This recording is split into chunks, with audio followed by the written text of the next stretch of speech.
ขึ้นเบิ่งกันอึ๊บโอ้ย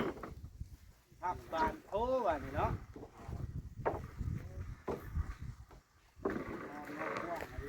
ว่างกว้าง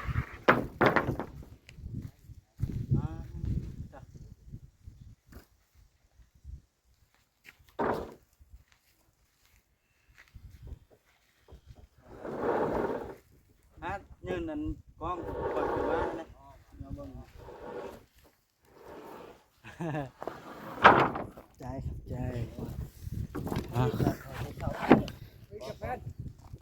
พอก่อนมันนั่นเสาเลยนี่เอาติดตั้งใจวางเสาเห็นยังอันนี้ตอกง้อยว่าเราบ่ทันร้อนบ่แม่นยังคือมีงอบนง้อยอยู่มันติดใส่ชิ้นงัวข้างระบาดนี่เนาะ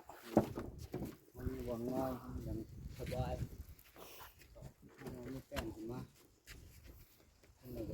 ไปดังแค่นั้นแล้วก็ตอกไปน้ำแป้งเลยไปเฮ็ดก้อกันล่างพร้อมนี่ทาสีออกมาเนาะ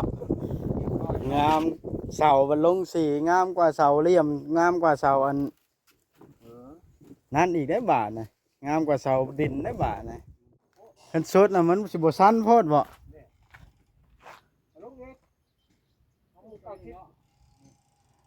ซ้ำนี่พอดีซ้ำนี่พอดีบาปได้ฮะตัวแล้วตีซ่อนกันนะตัวนี้มันยาวอย่าลืมกดติดตามเพื่อเป็นกำลังใจให้ผมด้วยนะครับทุกคนขอบคุณมากๆครับน้องเลยเปิดภาพขึ้นกะกะเตรียมปูพื้นในบาทนะตัวสร้างเพิ่นก็ได้มันอันนั้นเล่งตอกย่ามันอันนั้นบ่ย่ามันอันย่ามันบิดบ่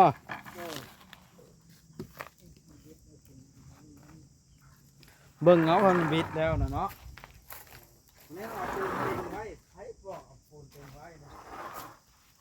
เอากระทงเอาบ่บิดนะเนาะ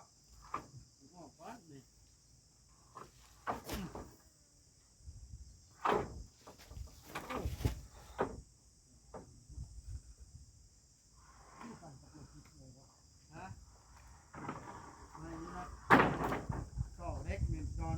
นอนตามตาแล้วนี่เนาะ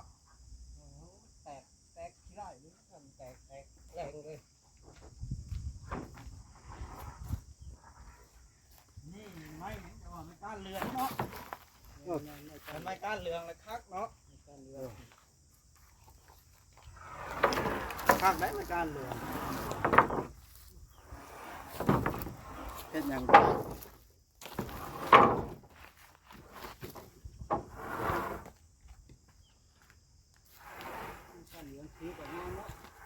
สีก็งามเฮ็ดหยังก็งามสีให้เป็นเนาะแผ่น30แผ่นละแผ่นเนาะ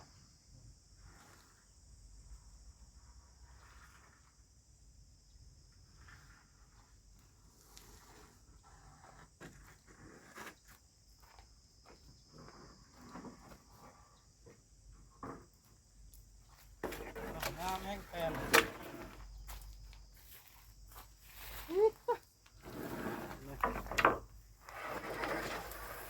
ได้แบบให้เนาะแผ่นนี้นะ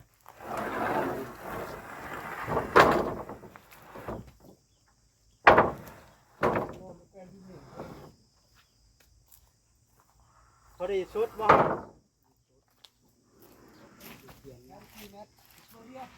ฮะ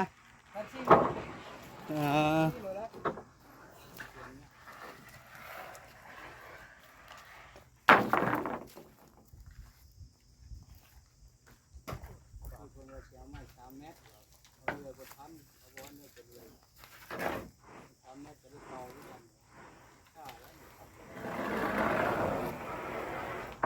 โอ้ง่ายแล้วชัวร์เดียวเลี้ยงได้ปูตอกดึมเลยเนาะ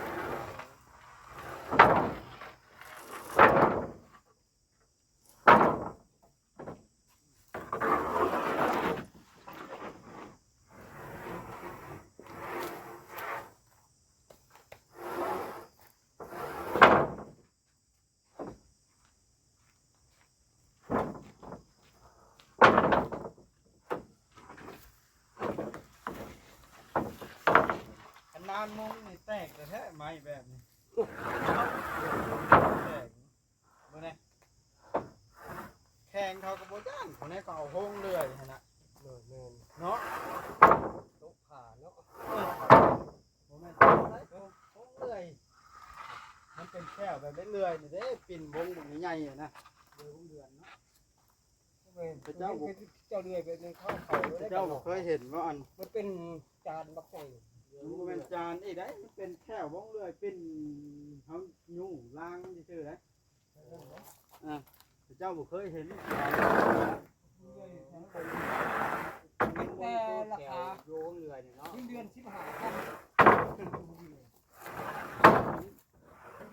ต้องสอง ขันใหญ่ขันนี้เราบ่ใช้จานแล้ว เดือนนึงบ่มีเหลือจักเอาเฮ็ดไปเอาเฮ็ดเฮ็ดหมวกทำว่าสิหยังแถวไตคือสิยังอยู่แถวใหม่ยังหลายแม่นบ่แถวชีกอกชีกองคือสิยังอยู่สวรรค์ห้องยุบเบิด นี่ในบ้านพังมีโห นี่บ่ นี่ใหญ่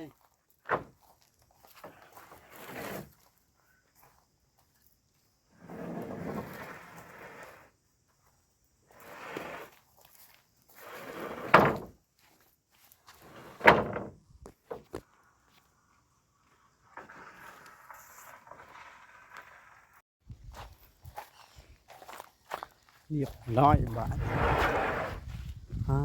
ต่อพอลงบตีขั้นใดไว้ขึ้นให้ได้เจ้าจะขึ้นง่ายลงง่ายอันนี้ฮะ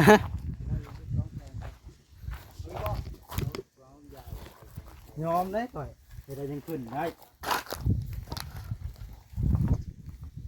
รถไปขึ้นต้นกันอึ๊บ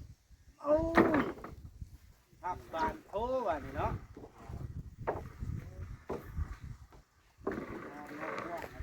กว้างกว้างจ้ะ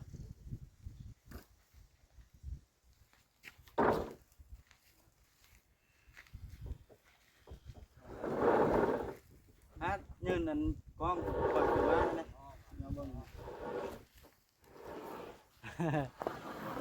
ขอบใจขอบใจ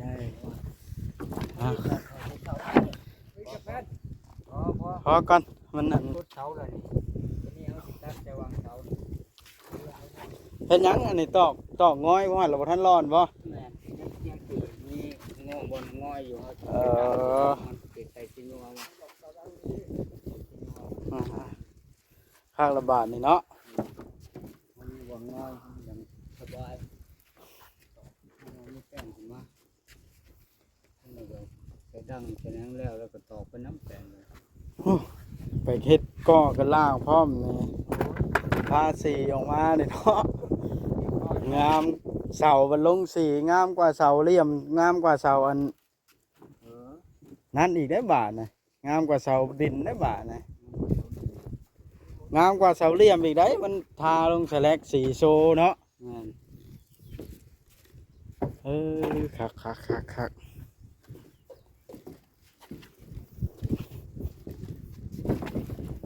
รุ่นคุ้ยบวกคุ้ยขึ้นมาเลย มั่งไม้นี่ออกเงาเจ้ามันกว้างมันก็ไม้บนเฮาขาดมันบ่อยากนั่นเนาะเอามั่งไม้ออกมันก็วางในตาเลยแล้วว่า เหมือนอันขึ้นโค้งแล้วก็จังมั่งเนาะ โค้งถึงผลน้ำ มั มัน น บุวิอันน้อย งามนะ มีแต่ช่วงพักละเฮ็ดขันใดและตอกใส่เติมจังหน่อยเนาะ งอยถึงเนาะ ฉันละโอ้ยปีนนี่เมื่อยกว่าดอกอันอื่นนะ แม่นมีไม้กายกันในที่นั่นนี่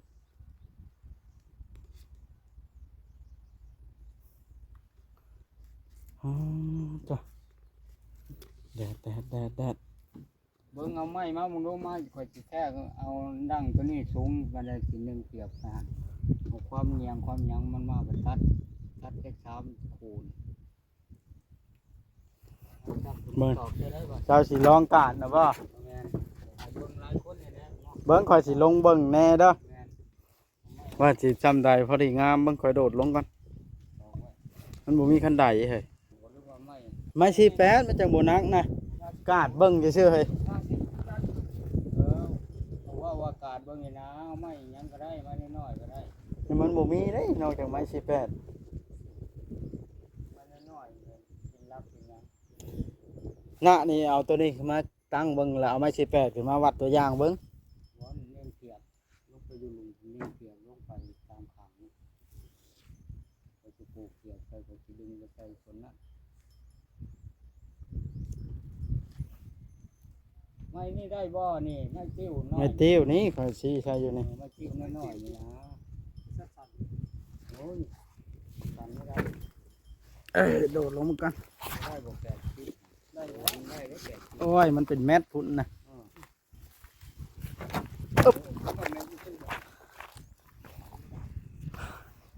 เหมือน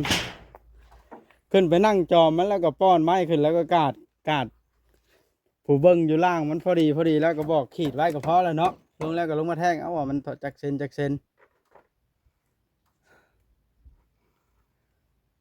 เน่งเปียมันโบเห็นคักคือกาดไม้ได้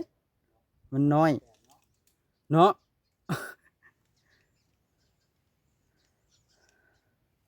ได้ละเป็นแมสเดี๋ยวความเป็นว่าวนะเอา80นี่นะกระต่อ บัวพร้าวขึ้นไปกาดเบิ่งก่อนคอยสิเบิ้งนี่กาดละมันช้ำใดละข้าวว่าพอดีละไม้ไว้บ้านนี่แล้วมาแทกเบิ้งมันจักเซนหั่นนะ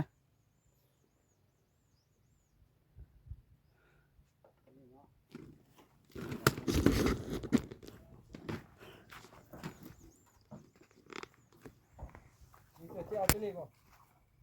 คนแตก ไม่ตีแป้งไม่รับที่นี่แล้วไม่ติ้วเหรอล่ะมันจะหมุนนักมาลุง ยืนทั้งหลอกไปตรงนั้นแหละฟัน80บ่ฮะ นี่จะหมุนจักเอาไม้กาดชันบนก่อน แมสนึงเนาะนี่เนาะแมสนึง ขึ้นไปแล้วดึงเอาได้ไหมนี่ขึ้นนั่งได้บ่ลุงก็ดียังขึ้นได้นะ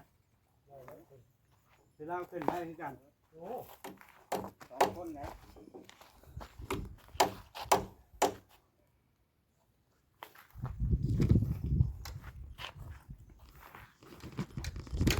เบิ่ง FC เบิ่งน้ำมันแน่ไก่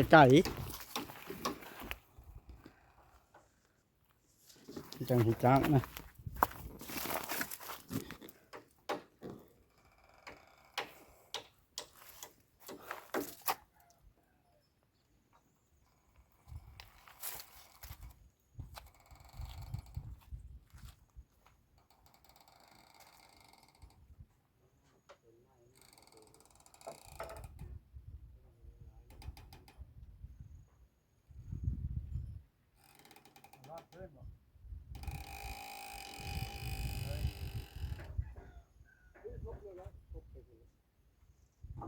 ให้เราไปเลือกเอาไม้ตัวเบาอยู่ให้นะ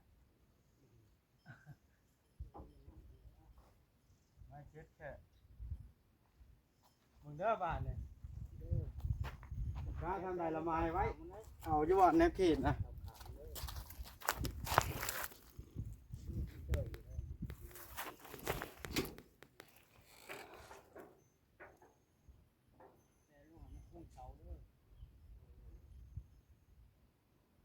คุ้งคางตัวนั้นแล้วไผสิคุ้งเสาคุ้งอันคืออันนั้นล่ะ แมสนึงนะ คันสุดน่ะมันสิบ่สั้นโพดบ่ ลูกนี่เอามือเอาทิศ ซ้ำนี่พอดี จำนี่พอดีบาปได้ ฮะ ตัวแล้วตีซ่อนกันนะตัวนี้มันยาวแทรกเอาตัวนี้แล้วตีภาพ เอา90ในปากบ้านมันแม่นนึแม่น แล้วตี2โตได้ กะตีใส่90เนาะลุง แต่ว่ามันถือโตซ่อนอยู่รุมนี่เนาะ พอดีข่อยว่าซ้ำนี่สั้นซ้ำนี่พอดีแล้วเพื่อเกาะกระเทิบเป็นหยัง ลังมันค่ะ บ่สูกไป นี่เจ้าก็ตีไป ไม้ตัวนั้นไง เป็นเนี่ย มาแทกเบิ่งรู้บ้าน90บ่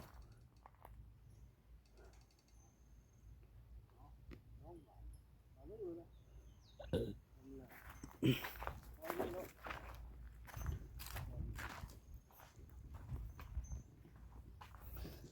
ยัวใส่จักโตข้างละชามวะข้างละชามก็เหลือเพื่อแล้วไม่ใหญ่ไม่ได้เกรดแบบนี้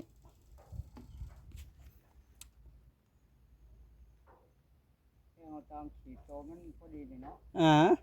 แต่มันเป็นตัวนี้75เลย 75พอดีแล้วเนาะ พอดี75คาดว่าสิเอา80ลด5เซน คือว่า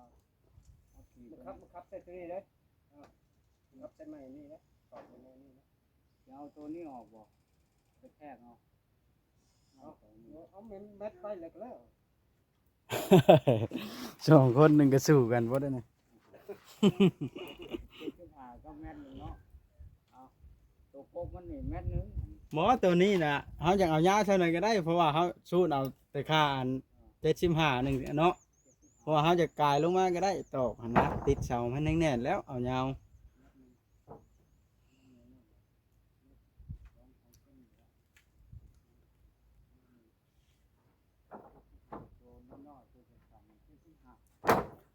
นี่ตัวที่เจ้าตัดออกนี่ให้ข้างนี่มันใหญ่ตัดหลายๆก่อน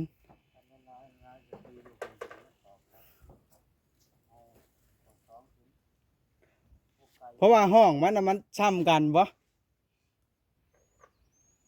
ห้องทางในกับทางนอกซ้ำกันบ่ก็ซ้ำกันก็พอดีมันจึงอันนั้นเลย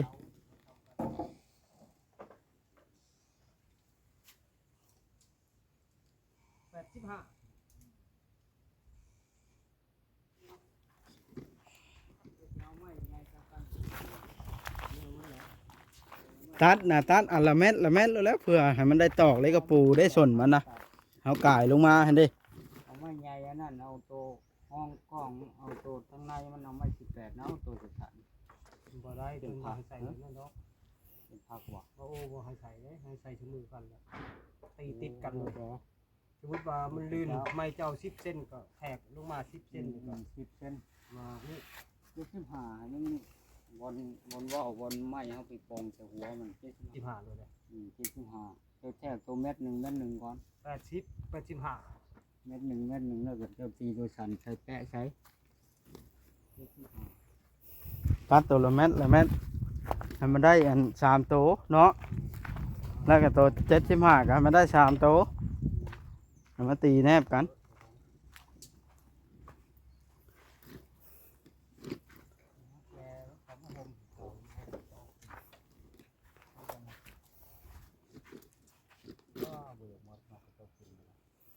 เฮ้ยสิกินหมกโมมึงใหญ่ๆเบิด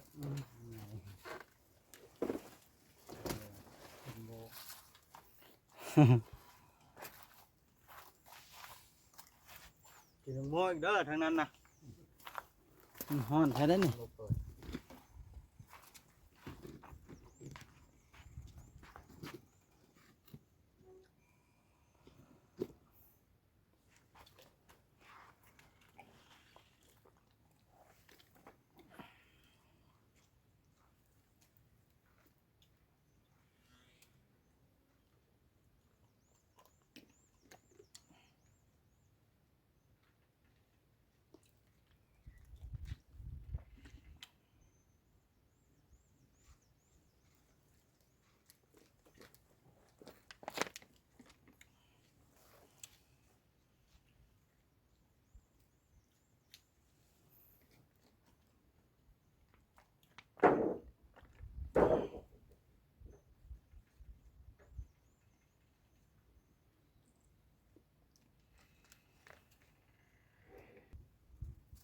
เป็นโทษยังไงได้นี่เนาะภายใหม่แถวนี่งามฮ้อนไผสิกล้าขมอดได้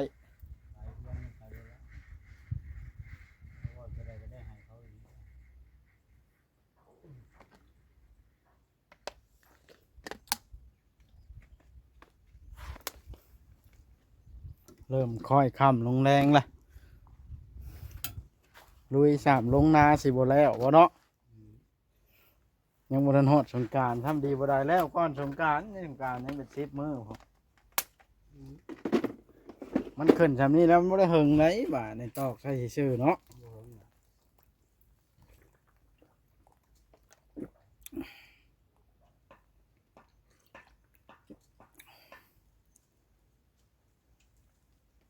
เห็นหน้าบ่ หึ เห็นหน้าบ่ เฮ็ดน้ำอ้ายได้แม่นดำน้ำลาวพอได้กินข้าวน้ำลาวสินะ ก็แม่กันไปเนาะ แม่นแม่น แม่บ่แม่นสิว่าจริงว่าจังแม่กัน แม่การบ่ได้แบบว่าลงทุนเฮ็ดเองหั้นนะ อืม ออกครัวอยู่แต่ว่าไปดำน้ำเพิ่นพอได้กินข้าวรถไถเฮาก็บ่มีเด้ออกเฮ็ดเองบ่ได้รถไถก็บ่มีเฮ็ดนามันต้องได้ใช้รถไถได้เนาะ แม่นแล้ว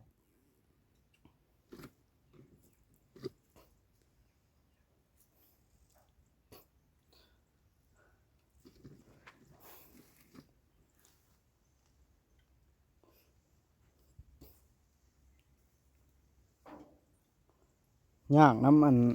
บ่มีอุปกรณ์การตัดเนาะไผผ้าคันไผผ้าตัดแจ๊ดแจ๊ดแป๊บเดียวเลื่อยอันแบบเลื่อยไอ้เทิดนะมันคม แต่ว่าตอนเลื่อยของพระเจ้ามันบัดเก่าแล้วเนาะ เลื่อยแถวใหญ่ๆอ่ะ เออคอยซื้อไปหาไอ้เทิดตอนนั้นนะ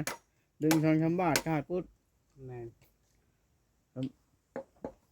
บอก โอ้ เบาย เขา ลิ ตัดพื้นอยู่เดี๋ยวนี้ก็แดงไม้ตลอดได้แถวมันก็ไอ้พวก บอกเบาลิอันชื่อมาใหม่บัดแล้วได้ตัดแป้นเกียร์มันเพียงอีกได้มันสิเมื่อยได้เอาอันนี้ตัดเพื่อจะไปคาดฟังเบิดมือเนาะ แม่น ต้องซื้อออกมาเอาแบบของไอ้เทิดมันจะขาดไว้ดึงแทดช่องชำบาทปุ๊บไม้48นะ มันนั่นน่ะคลองมันกว้างเนาะ แม่น คลองมันกว้างแล้วมันออก ดึงก็ ใหญ่ ดึงก็ง่ายได้เลยอันนั้นนะซื้อกับบ่ได้แพงดอก จ้ะ 40,000นี่ เอานี่กลุ่มมันลง เล็กน้อยบ่ ที่เป็นเลี้ยงน้อย หมูน้อยแล้วเนาะ ออ เอาน้อยมากินเอา เอาลงลูกเล่าเงาเกลือเนาะ เอาบาท พูด เลย กันบอกว่าเจ้าเป็นผัวนั่งงั้นเนาะ คนบ้านเมียข่อยเด้กระลึงและ วันละคู่ บ้านดงงิ้ว